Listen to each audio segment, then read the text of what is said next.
Composing a summary from Cornell Notes. Composing a summary from Cornell Notes is easy. All summaries contain the same key components. A good summary condenses the main points and key information of the lesson, gives the gist or main ideas presented in the material, addresses the essential question of the lesson, paraphrases the main ideas in the writer's own words, and includes important content and lesson-based vocabulary. A summary should not be confused with a reflection, in which the writer includes personal thoughts and ideas about the material. The components of a reflection are quite different from those of a summary. A good reflection provides critical thinking and mental processing about learning and experiences, addresses the what, so what, and now what of the learning, shows purpose-driven processing relying on opinions and experience, and includes important content and lesson-based vocabulary. Here are the steps for writing a summary from Cornell Notes. After you've had the time to fully develop, process, and clarify your Cornell Notes, you should write a summary of the content.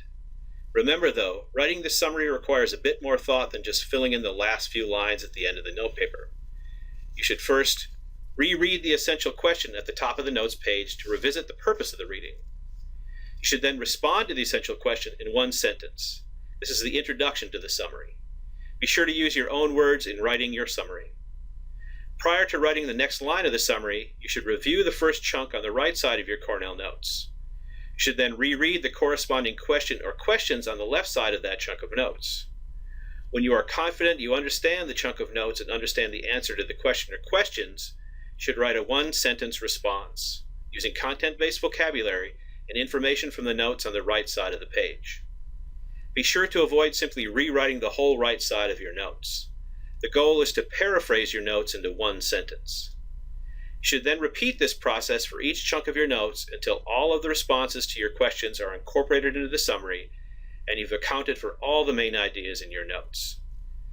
After you have completed a draft of your summary, you should reread it for clarity and accuracy, rewriting as needed, and adding transitions when possible. Once you have written your summary, it is always a good idea to take some time to meet with a study partner or study group to compare your notes and summaries with each other. This will give you the opportunity to further refine your notes, allow you to fill in any gaps in your notes, and help you answer any lingering questions. You should also review your summary on a regular basis to study for tests or quizzes, to draft and compose essays, and to prepare for academic discussions, among other things.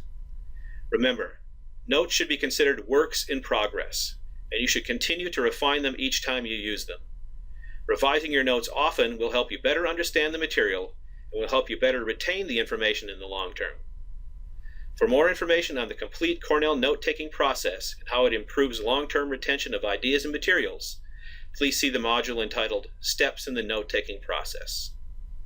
For more information on these and other AVID critical reading strategies, contact your content or seminar instructor or seek help in your AVID Student Center.